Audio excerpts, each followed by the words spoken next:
अस्सलाम वालेकुम। Programme debate news analysis में मैं हूं आपके साथ मनीज़े मोइन और इमरान खान ने गुफ्तगू की है उस जाने बातें। लेकिन सबसे पहले आपको एक खुशखबरी हम ये दे दें कि इंग्लैंड की टीम 17 साल के बाद पाकिस्तान में आई है। T20 आज खेला जा रहा है। एक खुशी का मौका है जिसमें पूरी कौम एक मरतबा फिर से इकट्ठी है, खुश दिखाई दे रही है। कराची में मौजूद हैं और वहाँ पर इस वक्त मैच जारी है। वापस आ जाते हैं अपने टॉपिक की तरफ। तो बात कर रहे थे हम इमरान खान की। इमरान खान साहब ने चकवाल जलसे में एक बार फिर से ललकारा है, बगैर नाम लिए उन्होंने कहा है कि मिस्टर एक्स और मिस्टर वाई का जिक्र भी किया। उन्होंने ये भी कहा कि मैं उन सबको माफ़ नहीं करूँगा जो चोरों के साथ मिले हुए हैं, या चोरों और गद्दारों की पुश्तपनाही करने वालों को भी माफ़ नहीं करूँगा। बग़ैर किसी की तरफ इशारा किए, बग़ैर किसी का नाम लिए उन्होंने एक मरतबा फिर से ऐलान कर दिया। इसी पर हम बात कर लेते हैं। हमारे साथ मौजूद हैं पैनल में जावेद इकबाल साहब, सलीम बुखारी साहब, पीजे मीर साहब और नवीद चौधरी साहब। तो सबसे पहले पीजे मीर साहब आपकी जानिब आऊँगी। क्या कहते हैं, क्या इमरान खान इंतखाबात के मुतालबे के लिए रेड लाइन को क्रॉस कर चुके हैं? देखिए, कोई रेड लाइन नहीं है। ये हम मीडिया में बना देते हैं red line, white line, yellow line. ये कोई लाइन नहीं है। As leader of the opposition, leader of the opposition, because he's not in the opposition, because he's not in the parliament. So basically एक आपके जो opposing leader अगर उनका मुतालबा है कि इलेक्शंस करवा दो, और वो फिर इंसिनुएट करते हैं left and right and centre कि जी जो के चोर हैं और करप्ट हैं एंड ऑल दैट, कि इनके कहने पे आप इलेक्शन नहीं करवा रहे, तो I will take whatever action he wants to. The question is, सबसे पहले आप एक्यूज्ड कह सकते हैं। अच्छा। कन्विक्टेड कोई नहीं है। जो कन्विक्टेड है बिल्कुल आप उसको कन्विक्टेड कहो और नाम लेके कहो कि ये जी कन्विक्टेड है। लेकिन सबको आप रोल करके कहोगे कि ये जी चोर है। भाई कौन चोर है, मुझे बता दो कौन चोर है।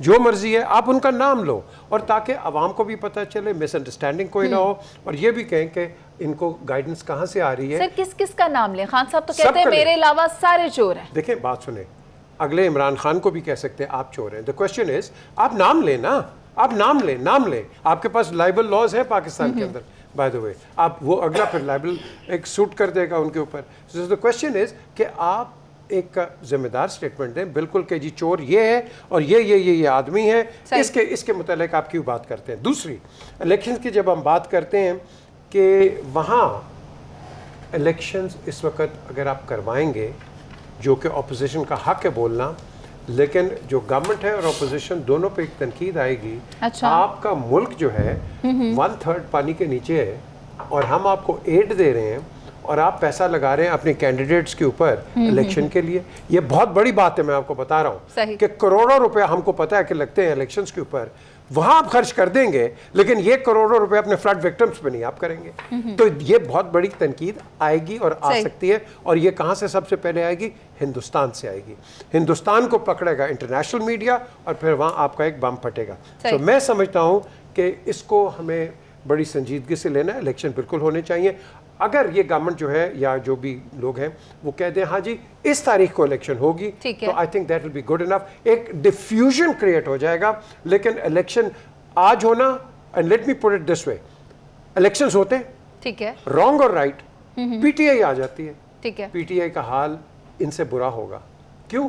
क्योंकि इस तरह कोई मैजिक वॉन्ड नहीं होगा कि all of a sudden PTI दूध की कीमत, चावल की कीमत, हर चीज यू टर्न कर देगी। ठीक है, पीजे साहब आपकी राय आ गई है। सलीम बुखारी साहब आप क्या कहेंगे, ये जो मज़ाहमती सियासत पीटीआई कर रही है, क्या जल्द इंतखाबात में कामयाब हो पाएगी? बहुत शुक्रिया आपका। गुजारिश ये है कि रेड लाइन का लफ्ज़ इस्तेमाल किया आपने अपने सवाल के अंदर जी, वो होती हैं। पीजे ने चूँकि कह दिया कि नहीं होती, तो मैं मान लेता हूँ नहीं होती, लेकिन फिर डूज एंड डोंट्स ज़रूर होते हैं कि ये आप कर सकते हैं किसी स्टेट में और ये आप नहीं कर सकते। उनको रिस्पेक्ट करना मेरे ख्याल से जिसने भी सियासत पाकिस्तान में करनी है उनको वो करना पड़ेगा। जुडिशरी के जजेस जो हैं वो एग्जम्पशन है। इसी तरह से टॉप मिलिट्री एलीट जो है वो जलसों का, जुलूसों का सब्जेक्ट नहीं होती। उनको एक रिस्पेक्ट देने का एक रवायत है, एक रिवाज है, और एक कस्टम और एक प्रैक्टिस है, बिलाशुबा। इसलिए इसको अगर आप वायलेट करेंगे तो आप या तो ये समझते हैं कि आपको कोई पूछने वाला नहीं है, या फिर हमारे अदारे और हमारी हुकूमत इतनी कमज़ोर है कि वो खान साहब से इतनी डर गई है कि वो उनके ख़िलाफ़ कोई एक्शन लेने के लिए तैयार नहीं। लेकिन चूँकि अब ये बात होने लग गई है, तो मेरे ख्याल से जिस जगह पर खड़े होकर उन्होंने कल फ़ौज की लीडरशिप को फिर ललकारा है, चकवाल वो सरजमीन है जहाँ से फ़ौजी पैदा होते हैं, यानी जहाँ से सबसे ज़्यादा बड़ी फसल निकलती है फ़ौजियों की, जो बाद में जर्नैल भी बनते हैं। मैं नाम लेने बैठूँ तो काफ़ी देर लग जाएगी, इतने बड़े बड़े जर्नैल वहाँ से पैदा हुए हैं। तो उस सरजमीन पे खड़े होके उनको चैलेंज करना और उन्हें एक्यूज़ करना कि वो इस हुकूमत को लेके आए। पहली बात तो ये कि खान साहब को अब इसको इम्पोर्टेड हुकूमत कहना बंद कर देना चाहिए, इसलिए कि जिनको वो कहते थे कि उन्होंने यहाँ इंपोर्ट की है, उनसे मुलाकातें जिनकी कनाइमेंट से हुई है, उनके पास आप खुद अब पनाह ढूंढ रहे हैं और वास्ते और तरले कर रहे हैं कि जी उनके साथ आपके ताल्लुकात फिर नॉर्मल हो जाए। मेरा हवाला अमेरिका की तरफ है। तो अब ये इम्पोर्टेंट वाली इस्तेलाह जो है आप इस्तेमाल करनी छोड़ दें। ड्यूटी पेड गवर्नमेंट कह लें तो मुझे कोई इतराज़ नहीं है, पर इम्पोर्टेंट आप इसको ना कहें। हैविंग सेड दैट, देखिए गुजारिश ये है कि अगर आप अपनी मर्ज़ी का चीफ लाना चाहते हैं, वो चाहे नवाज शरीफ हों, चाहे शहबाज शरीफ हों, चाहे जरदारी साहब हों और चाहे इमरान खान साहब हों, ये अपनी मर्ज़ी का क्या होता है भाई, मुझे तो ये समझ में नहीं आती। और ये सियासतदानों को कब से ये इख्तियार हासिल हुआ है कि वो किसी के चीफ बनने से पहले ये फैसला करें कि वो मुहिब्बे वतन है या नहीं है। सर हम तो वो जलसा भी नहीं भूले जो 2017 में हुआ था, या फिर हम ये तय करें कि फ़लाँ की पॉलिटिकल एफिलिएशन फ़लाँ तरफ है, फ़लाँ की फ़लाँ तरफ है। इसका मतलब ये है कि हम पब्लिक में खड़े होकर ये कह रहे हैं कि फ़ौज में इस हाईएस्ट ओहदे की तरक्की के लिए कोई मेरिट नहीं है, वहाँ लुट पड़ी हुई है, वहाँ जिसके दिल में आए वो जर्नैल बन जाएगा, या जिसको खान साहब हाथ रख देंगे वो जर्नैल बन जाएगा। ऐसा नहीं होता। ये वो बेवकूफ़ लोग बातें कर रहे हैं इस तरह की, जिनको ये पता नहीं कि आर्मी चीफ बनने का सिस्टम क्या है। It's a very very strict system. मेरे साथ पर एक बैठे हुए हैं, यानी इनको एक्सपीरियंस है, इनकी बात को हम बहुत वजन देते हैं। ये भी मेरा ख्याल है इस बात की तायद करेंगे कि वहाँ जर्नैल पॉलिटिकल जलसों में बनने वाली तनकीद या रिकमेंडेशंस के ऊपर तकर्रर नहीं होता। ठीक है, बुखारी साहब आपकी राय आ गई, लेकिन जावेद इकबाल साहब आपको भी याद होगा नवाज शरीफ साहब के जलसे, 2017 का गुजरांवाला का जलसा भी आपको याद होगा। रेड लाइन हमेशा होती है, बुखारी साहब ने भी कहा, लेकिन आपकी तरफ जो मैं सवाल लाना चाह रही हूँ वो ये है कि वफाकी वज़ीर दाखिला राना सनाउल्लाह ने कहा है कि अगर आना चाहते हैं इस्लामाबाद तो आएँ, ऐसी धुनी धोएंगे इमरान खान की कि वो याद रखेंगे। असल में ना राना सनाउल्लाह एक बड़ी खुशफहमी और गलतफहमी में ये फिर रहे हैं कि ये वो समझ बैठे हैं कि जो 25 मई को उन्होंने किया था उससे ज़्यादा वो ख़तरनाक साबित होंगे, जिसका फजलुर रहमान साहब ने भी कहा। जी हकीम, उनको जो उन्होंने नाम दिया है वो हकीम का नाम दिया है। तो ये उसी कॉन्टेस्ट में उन्होंने कहा जी कि ऐसी दवाई या ऐसी माजून दिया जाएगा जिससे वो याद रखेंगे। लेकिन मैं समझता हूँ कि मैं इस बात पे बिलीव करता हूँ कि 25 मई में और आज में ज़मीन और आसमान का फ़र्क है। आप एक्स्ट्रा कॉन्स्टिट्यूशनल जो मर्ज़ी करते रहें, लेकिन इस दफ़ा अगर इमरान खान ने कॉल दी तो मैं ज़ाती तौर पे समझता हूँ कि इंसान बहुत निकलेगा। 25 मई वाली सिचुएशन नहीं होनी। उस वक्त ज़रा मैं समझता हूँ वेदर फोरकास्ट भी चेक कर लेना था कि 25 मई को वेदर की क्या सिचुएशन थी, और अभी जब कॉल देंगे तब का वेदर भी चेक कर लीजिएगा। और तीसरी बात, इंपॉर्टेंट चीज़, अब हमजा शहबाज इधर नहीं बैठे, अब चीफ मिनिस्टर कोई और है, ये भी जहन में रखें। तीसरी, आज़ाद कश्मीर से कैसे रोकेंगे, उनकी हुकूमत है, गिलगित बल्तिस्तान से उनकी हुकूमत है, KPK में उनकी हुकूमत है। ये तो वो बात है जो मैं समझता हूँ कि राना सनाउल्लाह ने एक स्टंटबाजी वाली बात की है, जैसे फजलुर रहमान साहब ने की थी। लेकिन असल बात क्या है, असल इस वक्त पाकिस्तान के पॉलिटिकल सीन पे जो कुछ हो रहा है नहीं होना चाहिए। आज जो इमरान खान शिकायतें कर रहा है, 2017-18 में मरियम नवाज शरीफ और नवाज शरीफ भी यही बातें करते थे। आज मरियम ने एक बात कन्फेस की है कि हिम्मत है तो नाम लो, और खुद नाम भी लिए हैं, जिसको टीवी ने फिर म्यूट किए हैं। ठीक है, तो क्वेश्चन ये है कि ये रेड लाइन बहुत अरसे से क्रॉस होकर खत्म होकर बल्कि मिट गई है।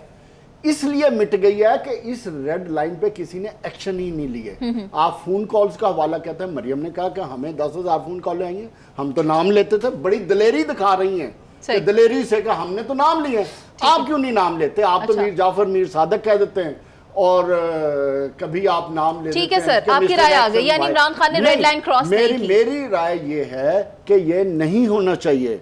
पाकिस्तान के अवाम के हालात ठीक नहीं है, आपकी मैशत ठीक नहीं है। दोनों तमाम पॉलिटिकल पार्टीज को होश के नाखून लेने चाहिए। ठीक है, अपनी जिद और ठीक है। अनाज से निकल ठीक है। के किसी की- बैठना चाहिए मुल्क और कौम के बेहतरीन मफाद में। ठीक है। ये मेरा पॉइंट है यानी बस। रेड लाइन क्रॉस नहीं की खान साहब ने। आपकी तरफ आती नवीद चौधरी साहब, आप क्या देखते हैं, क्या इमरान खान की ये मुजाहमती सियासत जल्द इंतखाबात का जो मुतालबा है उसको हासिल करने में कहीं कामयाब हो सकेंगे खान देखिए, साहब? इमरान खान 100% इस वक्त एक जुनून में मुब्तला है, 99% भी नहीं। अच्छा, उनके बस में हो तो सुबह ही कॉल दे के तहस नहस कर दें इस्लामाबाद और रावलपिंडी को। उनका बस नहीं चल रहा, वो चीख रहे हैं, चिंगाड़ रहे हैं, गले की नसें फूल रही हैं अच्छा, और उनको समझ नहीं आ रही कि किस तरीके के साथ मैं अपना गुस्से गुस्सा की निकालूं। वजह से गुस्सा छोटा लफ्ज, गुस्से के साथ मेरा मतलब है कि कुछ कभी अद्वियात भी होंगी, लेकिन जाहिर है कि ताकतवर ज्यादा सही। उसमें आ रहा है मामला।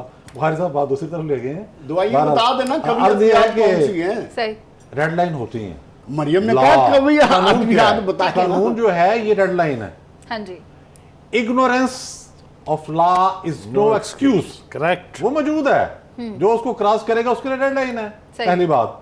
फिर उसने कहा कि जी मिस्टर एक्स मिस्टर वाई तुम पर हमले होने चाहिए। अच्छा। वो कह रहे हैं इंटेलिजेंस एजेंसी के अहदेदारों पर हमले करो। तो जिन्होंने डायरेक्ट नाम किया। लिए थे उनका क्या सर, करना आप है? कह जो रहे साहब हैं, है, जावेद उसकी साहब नहीं जिन्होंने कह रहे हैं। डायरेक्ट नाम लिया था उनका क्या उसकी करना जरूरत नहीं है, आज तक है? उनको उनके मान नाम भी सके। ले देना, एक्स वाई को छोड़े, नाम जिन्होंने लिए थे उनका भी ले पार्टी दें। ने नाम लिए, जरदारी साहब भैंस में जेलों में गए, मुस्लिम लीग नून ने नाम लिए, मरियम अपने वालिद के साथ जेलों में गई। आज जो मौलाना नाम अब्दुल लिए, रहमान ने नाम लिए, आज नैब ने नोटिस भेजा, मौलाना ने कहा मैं तुम्हारी ऐसी की तैसी कर दूंगा। ठीक है। उन्होंने नोटिस वापस के ले लिए। तो एक हाई इसकी कोर्ट तो ने इतनी उठा जुर्म के नाम ले रख सके। ये बातें तो जहाँ यहाँ तक नहीं है, रुक सकती, ये कानून बातें तो यहाँ एक- नहीं रुक इसकी तो सकती। इतनी हिम्मत नहीं है कि नाम ले भुट्टो सके। साहब को भी अभी तक। तख्तादार पर लटकाया वो गया एक था। जुनून में सबने नाम लिए हैं, बकायदा नाम लिए हैं, साफी तक ने नाम ले दिए हैं, मसूफ की जरूरत ही नहीं है सर, नाम आज ले। पर क्रेडिट बक- दे बक- देना। बक- बक- खान जैसे- साहब ने नाम नहीं फिर लिया। तुम्हें धरना देने से रोका किसने है? सही। तुम लाओ परवेज लाई को, तुम लाओ परवेज खड़क को, वो तो भागते फिर रहे हैं, वो राब्ते नहीं कर रहे। परसों क्या कहा इजलास के अंदर उन्होंने कहा आप लोग एस्टेब्लिशमेंट से राब्ते कर रहे हैं, मुझसे अलग-अलग। ठीक है। मकसद क्या है? हर बंदा कह रहा है भाई ये पता नहीं किस लाइन पे चला हुआ है, क्या सूंघा हुआ इसने, अदारे इसको रह देते जा रहे हैं, ये झड़ता आ रहा है। निगरान वजीर भी लगा दिया। इवल इन द बड, अगर कानून का इतलाक इमरान खान पर शुरू से कर दिया जाता तो ये नौबत ना आती। अब उसका पैगाम बड़ा क्लियर है, कानून का इतलाक वो कहता इमरान खान पर ही है होना मिस्टर एक्स पर हमले करो। सिर्फ एक फिर मैं पर आपकी होना गुफ्तगू में बोलूंगा, ठीक है। माइंड नहीं करना जो साहब, मेरा ये हक है, आप मुझे मौका दे रहे हैं। ठीक है वो सर, कहता है, फिलहाल मिस्टर आप वाई मेरे पर टाइम हमला पे आ करो। गए हैं। वो हमले की बात कर रहा है। अब वो ये बात करे नहीं रहा अटैक, ठीक है। कहता जो तुम्हें फोन करे उसको उसी के अंदाज में जवाब दो। सर, जो यानी तुम क्रॉस करोगे, किया रेड जो लाइन। तुम नाम लो। यहाँ तो जो एमपीए के कैंडिडेट थे एमपीए लेवल के मुल्तान में, उसने नाम लेके बताया था कौन कौन है उसके ठीक पास। है नवीद तो चौधरी नाम साहब, लेने की हिम्मत आपकी नहीं। राय भी पहुंच पहले गई है आप कि नाम रेड लें, लाइन उसके बाद क्रॉस। आप और मैं ये भी अगर बता जमहूरियत दूं की कि तो मौलाना ने इत्तेहादी हुकूमत से शिकवा कर दिया है। ये मामला क्या है, इस पर बात करेंगे एक ब्रेक के बाद।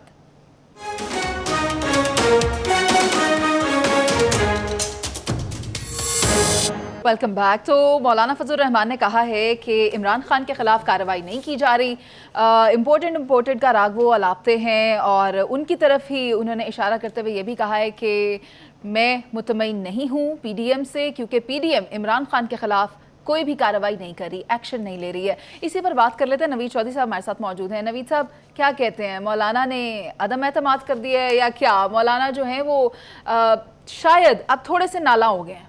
नहीं, मौलाना की जो नाराजगी होगी वो किसी और इश्यू पर होगी, अभी ये मामला नहीं है। अच्छा, ये बात जो उन्होंने की है इसको वो पंजाबी मुहावरे के मुताबिक हम देखेंगे कि वो कह रहे हैं बेटी को और सुना रहे हैं बहू को, वो जो एक मुहावरा है ना सर पंजाबी में कहना तीनू तो सुनाना सुनाना नूनू। नूनू। बुनियादी तौर पर वो ये कह रहे हैं कि अदलिया बाद आ जाए, बहुत हो अच्छा। चुका तमाशा। कराची के जलसे में मौलाना फजल रहमान ने ये कहा था, जिस वक्त FIA को रोका गया, हाँ जी, जो तबादले किए थे शहबाज शरीफ साहब ने, और सुप्रीम कोर्ट ने सुओ मोटस लिया, एक जज साहब ने फटाफट लिखा कि ये तो बहुत बड़ी कार्रवाई होने लगी है। यहाँ पूरा पंजाब हिल गया है। चीफ सेक्रेटरी कहता है मैंने काम नहीं करना, सियासी मुदाखलत हो रही है। अच्छा, एक कैदी के पीछे IG हिला दिया और DIG को हिला दिया, और जो सुप्रीडेंट जेल था अडाला जेल का उसको हिला दिया, कोई नहीं पूछ रहा। गंडापुर अलमारूफ शहद वाले, हाँ जी, शहद कह रहे थे ना, हम तो शहद मान लेते हैं अगर वो कह रहे थे, वो VC को धमकियां दे रहा है, यानी कि एक आदमी वाइस चांसलर को धमकियां दे रहा है। और सर गवर्नमेंट यूनिवर्सिटी का मामला, कोई यूनिवर्सिटी नहीं पूछ रही, पाकिस्तान में क्या कुछ नहीं हो रहा। तो मौलाना फजल रहमान ने उस वक्त भी ये कहा था, कराची में जलसा था, उन्होंने कहा कि तुम ये चाहते हो, तुम्हारा क्या काम है इंतजामिया में उम्र दाखिलत करने का? अगर तुमने बंदों की बातें सुन के फैसला करना है, रैलियों और जलसों की बातें सुन के फैसला करना है, तो ये जो मखलूक बैठी हुई है, हाँ जी, ये अगर सुप्रीम कोर्ट आएगी तो फिर क्या करोगे? तो इनको चाहिए था ना सुप्रीम कोर्ट को कंटेम्प्ट का नोटिस देती मौलाना को, उन्हें बुलाती कि आप क्या कह रहे हैं, यहाँ दूसरे सियासतदानों को तो फौरन बुला लेते हैं, मौलाना की दफ़ा पता नहीं क्या हो जाता है इनको। तो मौलाना फजल रहमान बुनियादी तौर पर ये कह रहे हैं कि अगर आपने ये सिलसिला जारी रखा, जो आपने रवा रखा हुआ है, इसमें एस्टेब्लिशमेंट का भी एक कहना चाहिए फैक्टर मौजूद है किसी न किसी हद तक। जैसे आज जवेद लतीफ़ ने कहा कि अगर ये सूरत रही तो 15 अक्टूबर तक हमारी ज़ुबानें भी चलना शुरू हो जाएंगी। ठीक है। मौलाना फजल रहमान इस तरह के स्टेक होल्डर हैं कि अगर जत्थों की सियासत के जरिए कंट्रोल करने की कोशिश की गई तो फिर टीएलपी भी जाएगी। ये बात लिख के रख रहे यहाँ पर, टीएलपी रवाना होगी और कोई रोकने वाला नहीं होगा उसको। अच्छा, मौलाना के अपने जत्थे भी कोई नहीं रोक सकता। हुकूमत हमदा शहबाज शरीफ की हो, यहाँ हुकूमत उधर एएनपी की हो या ये महमूद खान हो पीटीआई का, जब जेयूआई चलेगी उसे भी कोई नहीं रोकेगा। अगर आपने जत्थों की सियासत करनी है तो मौलाना उसमें बहुत अहम रोल प्ले करेंगे। ठीक है, बुखारी साहब कर रहे हैं। हाँ, अभी तक मैं तुम्हें मौका दे रहा हूं, अपनी आईनी हदूद के अंदर आ जाओ, हर एक के खिलाफ कार्रवाई जो है वो कानून जायज तरीके से होनी चाहिए, लॉ को इक्वली अप्लाई करो। ठीक है, तो ये एक मैसेज है। बुखारी साहब, आपको क्या लगता है, क्या इमरान खान की वजह से पीडीएम में भी तजादात पैदा हो गए? मैंने आपसे प्रोग्राम शुरू करने से पहले दरखास्त की थी कि मुझे आप इनके बाद बुलाया करें, क्योंकि ये एंड में बोल के चुप करके ही गेट स्कॉट फ्री।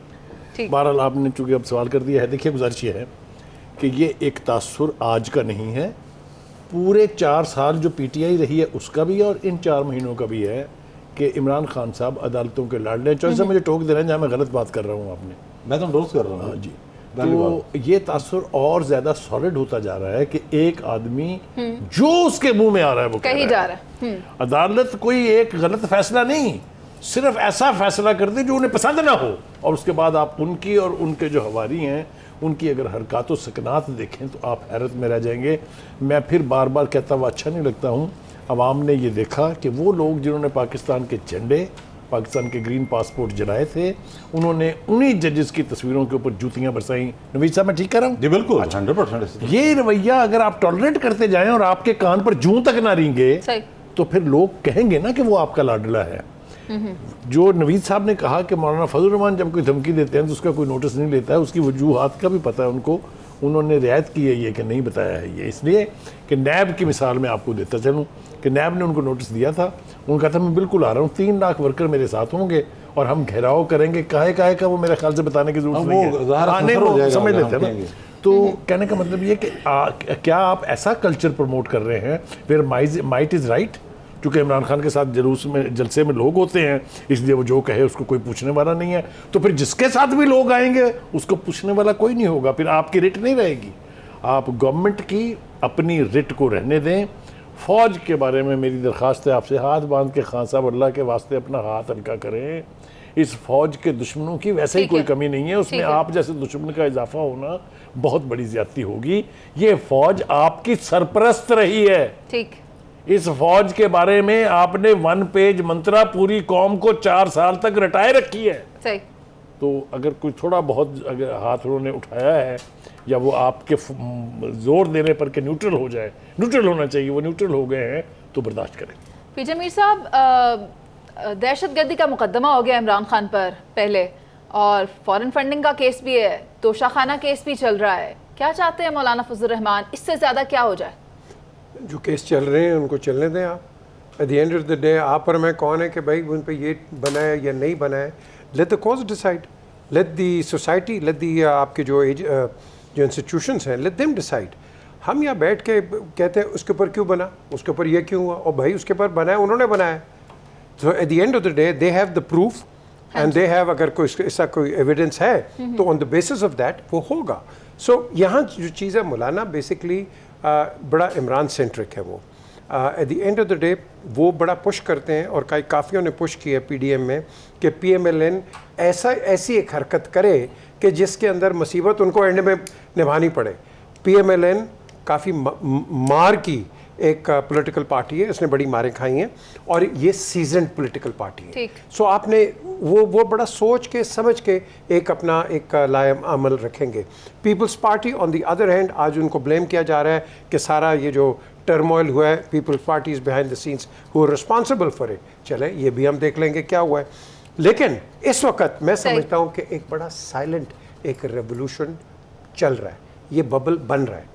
और ये बबल एक्सपैंड किस तरह होगा, अगर इमरान के सारे सपोर्टर्स निकल रहे हैं तो जिस तरह नवीद साहब अभी बात कर रहे हैं या बुखारी साहब बात कर रहे हैं, तो डोंट फॉरगेट दूसरे बबल भी निकलेंगे। ठीक है। अब ये बबल्स जब आगे निकलेंगे, एक नेशनल कन्फ्रंटेशन होगी, उससे पहले somebody is going to take action, because at the end of the day वो जिस तरह जनरल ज़िया के लफ्ज़ हैं ये, I cannot let the country go to dogs, ये उसके अपने words हैं।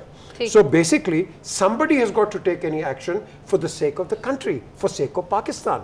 So इसके अंदर मैं समझता हूँ एक बड़ी ट्रिकी सिचुएशन है इस वक्त। इमरान का जो हमने पहले भी डिस्कस किया है, उनका एक बेसिकली एक डिमांड है कि इलेक्शन कराओ and let's finish it all and then move forward. इनका अपना जो है कि आप हमें टाइम दो, इस वक्त जो मुल्क जिस चौराहे पे बैठा हुआ है, क्या ठीक है यही कि आप जो कह रहे हैं, इमरान खान कह रहे हैं इलेक्शन करवाओ। देखें, द क्वेश्चन इज आपने उसको टाइम देना है। देखें, आपने दोनों पार्टीज को देख के चलना है। आपने ये नहीं कि इमरान के क्रिटिक, आप उसके क्रिटिक बन जाए या गवर्नमेंट के क्रिटिक बन जाए, आपने क्रिटिक बनना है टाइम का। इज द टाइम फीजिबल और नॉट? सर मैं भी टाइम ही की बात कर रही थी, इसी वजह से जी कह रही थी। मैंने कहा शायद आप समझ जाएं, लेकिन आप सिर्फ जावेद साहब के वक्त पे समझते हैं। तो जावेद साहब, मौलाना फजल रहमान ने ये कहा है कि सारे शरीफ जो है ना सियासतदान, उनको जलीलो रुसवा करने का जो ठेका है वो इमरान खान साहब ने उठा लिया है, और खुद ये इम्पोर्टेड है और इनके खिलाफ कोई कार्रवाई नहीं करा। इसी मामले को लेकर वो कुछ नालान दिखाई दे रहे हैं। वो बिल्कुल ठीक है। मैं समझता हूँ कि मौलाना इस टाइम डेस्परेशन का शिकार हो गए। जो इस वक्त इमरान खान की पॉपुलैरिटी है, वो समझते हैं कि अब इसके आगे हम अवामी ताकत के साथ इलेक्शन तो करवा नहीं सकते, हमारे पास एक ही रास्ता निकलता है, टेक्निकली इमरान खान को इस पॉलिटिकल सिस्टम से आउट किया जाए। सही। अच्छा, माजी में थोड़ा सा पीछे चले जाएं तो जिसमें FIRs कटी थी, तो रातों रात जब बनी गाला पे चढ़ाई का सारा प्रोग्राम बन गया था, तो ये भी याद रखें ना, जिनसे वो गिला कर रहे हैं, आसिफ जरदारी साहब का नाम ले लेना, उनसे गिला कर रहे हैं कि आपने मना किया था कि पाकिस्तान की सिचुएशन को इतना वॉलेटाइल करने की ज़रूरत नहीं है, जिसको शहबाज शरीफ साहब ने भी सपोर्ट किया था, जबकि राना सनाउल्लाह और मियां नवाज शरीफ और ये तो चाहते हैं कि सुबह उठें और इमरान खान जेल के अंदर हो, और यहाँ तक वो तो सोचते हैं कि उसी वक्त इसको फांसी भी दे दें ताकि यह मुद्दा ही मुक जाए।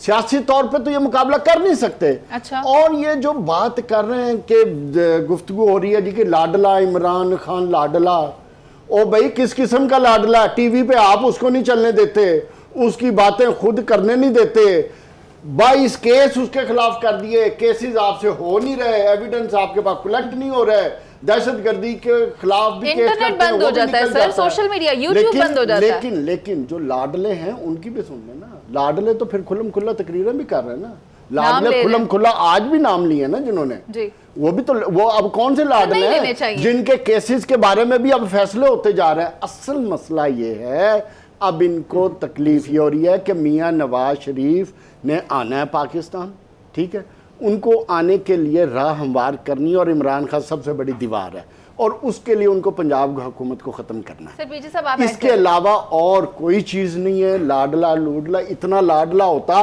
तो इस वक्त जो अवामी ताकत उसके साथ है, यह हुकूमत कहीं और होती। जो महंगाई का तूफान है, यह हुकूमत कहीं और होती। जिस तरह अदारों को डिस्प्यूटेड किया जा रहा है, यह हुकूमत कहीं और होती। लाडला जो है ना, ये हर बंदा लाडला बन जाता है। और मेहर बुखारी साहब हम ये बात कर रहे थे कि ये जो आपके ट्रायल लेने वाले हैं, ये कभी इनका ट्रायल ले रहे होते हैं या कभी इनके खिलाफ हो जाते हैं। सो बेसिकली हमारा सिस्टम इस तरह है कि कभी एक बंदा आपके पीछे एक गार्ड जा रहा है और दूसरा बंदा नेक्स्ट टाइम आपको हथकड़ियाँ लगा के लेके जा रहा है। यही चल रहा है ना, यही हमारा सिस्टम है। अगर आप इस साइड पे हैं आप ठीक है, अगर वो आप इस तरह और सबसे इजी टारगेट अदारों को बना लिया सबने इजी टारगेट। अभी एक ब्रेक लेना है। तब्दीली की हवा रही है पंजाब में, लेकिन ये तब्दीली आ सकेगी या नहीं, इस पर बात करेंगे एक ब्रेक के बाद। आप साथ रहिए।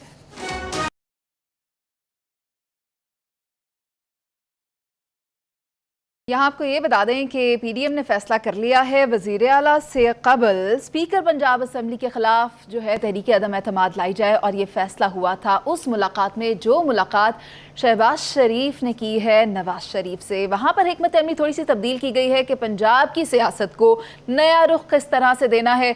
बाद में बारी आएगी वज़ीर आला की, पहले लेकर आएंगे स्पीकर पंजाब असम्बली के खिलाफ अदम एतमाद। तो इसी पर सबसे पहले राय ले लेते हैं। सलीम बुखारी साहब, आपकी क्या वज़ीर आला से पहले पंजाब असम्बली के स्पीकर पर अदम एतमाद लाना अच्छी हिकमत अमली होगी? देखिए, मेरे ख्याल से वो चाहते ये हैं कि पहले टेस्ट करके देख लें हमारी कैपेसिटी कितनी है। जो स्पीकर है वो एक इजी टारगेट होता है, इसलिए उसके ख़िलाफ़ मनूवरेबिलिटी भी आसान होती है और उसके ख़िलाफ़ इस किस्म की कैंपेन का कामयाब होना भी। और फिर जब ये कामयाब हो जाती है तो फिर आप दूसरे स्टेप के लिए जो वज़ीर आला है उसके लिए काफ़ी स्ट्रॉन्ग अपने आप को फील करते हैं। देखिए, पंजाब में तब्दीली की बात अब की नहीं हो रही है, पिछले एक महीने से बड़ी डिबेट इसके ऊपर, हॉट डिबेट इसके ऊपर होती रही है। एक तासुर ये है कि शायद परवेज़ इलाही साहब जो हैं वो अब नून लीग के चीफ मिनिस्टर बन जाएंगे। ये इम्कान पहले भी था, आपको अच्छी तरह से याद होना चाहिए। मैंने इसी प्रोग्राम में बताया था कि बाकायदा दुआ हो गई थी चौधरी शुजात साहब के घर के ऊपर और दुआएं खैर हो के मिठाइयाँ भी खाई गई थी, लेकिन अगली सुबह सूरत हाल बदल गई जब परवेज़ इलाही साहब बनी गला चले गए। लेकिन ये दोबारा भी हो सकता है, ये इसमें कोई दो राय नहीं है। एक तो ये पॉसिबिलिटी है और दूसरी possibility vote of no confidence या asking for vote of confidence, either way. ये दोनों एक ही तरह के हमले होते हैं, जमहूरी अमल है ये, कोई खुदा ना खास्ता इसको आप ये नहीं कह सकते कि कोई फौजी मुदाखलत है या ये कोई अनकॉन्स्टिट्यूशनल एफर्ट है। This is constitutional. अगर ये गवर्नमेंट यानी सस्टेन नहीं कर सकती तो घर जाना पड़ेगा, पहले भी यही हुआ है और अब दोबारा भी ये हो सकता है। एक तरफ तो ये है, दूसरी तरफ ये है कि पंजाब हुकूमत की जो गवर्नेंस के बारे में सवालात उठ रहे हैं और ख़ास तौर से सैलाब की सूरत हाल में जो परफॉर्मेंस रही है पंजाब गवर्नमेंट की, it's pathetic. I quote, this is pathetic, इसलिए कि प्रायोरिटीज़ सैलाब नहीं रही हैं, प्रायोरिटीज़ कुछ और हैं। इसके बारे में जो कुछ सोशल मीडिया पे चल रहा है, जो कुछ नेशनल मीडिया के ऊपर जो लोग जाते हैं सैलाब के इलाकों में, वहाँ क्या कहा जा रहा है पंजाब गवर्नमेंट के बारे में, वहाँ क्या कहा जा रहा है पीटीआई की सेंट्रल गवर्नमेंट के बारे में, वो किसी से पोशीदा नहीं है। और अगर ये भी हो कि अवाम आपसे तंग आ रहे हों, अवाम आपके ख़िलाफ़ खुल्लम खुल्ला बात करने लग जाएं और असम्बली में आपकी पोजीशन वीकन हो जाए, तो फिर इस किस्म की डेवलपमेंट जो है वो यकीनी तौर पे होती है और कामयाब भी होती है। ठीक है, पी जमीर साहब, आपकी इस पर क्या राय है? क्या पंजाब में इन हाउस तब्दीली मुतवक्किल है? देखें, ये कौन सा वक्त नहीं है, ये कौन सा टाइम नहीं है। याद नहीं है 50s के अंदर किस तरह गवर्नमेंट्स आती थी, किस तरह जाती थी। तो ये 6-8 मिनट, हाँ, 6-8 मिनट, एक दिन भी हमने देखे हुए। सो द क्वेश्चन इज़, ये कोई नई बात नहीं है, इस तरह की चीज़ें चलती हैं, चलनी चाहिए। मेरी नज़र में नहीं चलनी चाहिए, क्योंकि आप क्या करते हैं, आप अपने स्टेट को डिसमेंटल करते हो in one way the other. क्योंकि जब आपके जो आपका जो बिज़नेस का तबका है, आपका मईशत का जो तबका है, आप इसको शटर कर देते हो, उसको समझ नहीं आती कि करना क्या है। विद द रिज़ल्ट नुकसान किसको होता है? आम आदमी की, जिसकी हम बात करते हैं, उस पर महंगाई चढ़ जाती है। आपका होल्डर उससे फ़ायदा उठा लेता है, आपका स्टॉक एक्सचेंज वहाँ नीचे गिर जाता है। फिर ये जो चीज़ें आपके सामने आती हैं, मैं समझता हूँ कि ये कौमी मुफाद के तहत ख़राब होती हैं। हमें सबको शौक चढ़ गया है कि वो शिप टर्न करके इधर जाना, शिप टर्न करके इधर, लेकिन आवाम की तरफ हमारा शिप नहीं जा रहा। आप सारी पॉलिटिक्स जो देख रहे हैं, मेरी नज़र में बदतरीन पॉलिटिक्स है, क्योंकि इसके अंदर आवाम का तो जिक्र ही कोई नहीं। अब मैं क्या बात कर रहा हूँ? मुझे तो चाहिए महंगाई की बात, मुझे तो चाहिए एक आम आदमी की बात, मुझे चाहिए रेस्क्यू की बात, लेकिन वो मैं नहीं कर रहा हूँ। क्यों? सब्जेक्ट ही ऐसा आ गया है कि हम बात करें कि जी कौन गवर्नमेंट में रहेगा, कौन गवर्नमेंट में नहीं रहेगा, और जो है उसको रहने दो, लेट देम कंटिन्यू। हम जब तक सब्र नहीं दिखाएंगे, हम वो जिस तरह नहीं है, हम रोड के ऊपर मौत के कुएं चलाने वाले मोटरसाइकिलिस्ट, हम वो बन जाएंगे सारे। और यही हम पार्लियामेंट में कर रहे हैं। पार्लियामेंट के अंदर हर एक को जल्दी है, अगर कोई डील आती है इधर से पैसा बना लो, डील आती है इधर से पैसा बना लो। ये आपका पार्लियामेंटेरियंस का हाल है, इसको ख़त्म करो। अगर आप आते हो ईमानदारी के साथ, अपनी पार्टी के साथ मुंसलिक रहो। ये नहीं कि आपको थोड़ा सा इंटाइसमेंट इधर आए तो आप इधर चले जाओ, इधर आए इधर चले जाओ। ये हमारी सियासत के लिए बहुत गलत बात है। और मैं अभी परवेज साहब को मिला हूँ परसों चौथ, and he is very confident. He says कि इस तरह की बातें चलती हैं, and I agree with him कि इस तरह की बातें चलती हैं, चलती रहेंगी। क्योंकि जिस तरह अभी बुखारी साहब ने पहले बात की कि हाँ जी वो तो कहीं और जाने वाले थे, कहीं और चले गए, ये पॉलिटिक्स है। लेकिन हमने क्या, ठीक है सर, वो वक्त कम होता है और गुफ्तगू ज़्यादा हो जाती है। फिर इनसे करवा लें। सर, नवीद चौधरी साहब, आपकी तरफ आती हूँ। अगर मुस्लिम लीग नून अपनी 3 सीटें लेने में कामयाब हो जाती है तो फिर पीडीएम की पोजीशन ज़्यादा स्ट्रांग हो जाएगी। बिल्कुल, ये तो जाहिर है न्यूमेरिकल मामला भी है। पंजाब के अंदर जो सूरत हाल बनी है उसमें 3 फैक्टर हैं। काफ लीग मेजर फैक्टर है, वो जिस तरफ जाएगी एंड ब्लॉक, जाहिर है उस तरफ हुकूमत बन जाएगी। ये तो आ गया गिनती वाला मामला। अब पीटीआई के अंदर मामला इस तरह से हैं कि उनकी जो मीटिंग बुलाई गई थी उसमें 25 से 27 अरकान सूबाई असेंबली शरीक नहीं हुए, पता नहीं क्यों नहीं हुए, मैं बदगुमानी नहीं करता, लेकिन वहाँ जो गुफ्तगू हुई है वो क्लियर है। उसमें उन्होंने कहा है कि परवेज़ इलाही साहब ने हमें तिगनी का नाच नचाया हुआ है, कोई काम नहीं हो रहा, बिल्कुल हम बेबस हैं और तंग आए हुए हैं हम। वहाँ मुनस इलाही साहब का भी जिक्र आया कि सारा कंट्रोल उनके पास है। तो इमरान खान साहब ने फिर वहाँ ये कहा कि आप सीनियर मिनिस्टर जो हैं मियाँ असलम इकबाल, उनसे रब्ता करके मामलात को अपने हल करवाएं।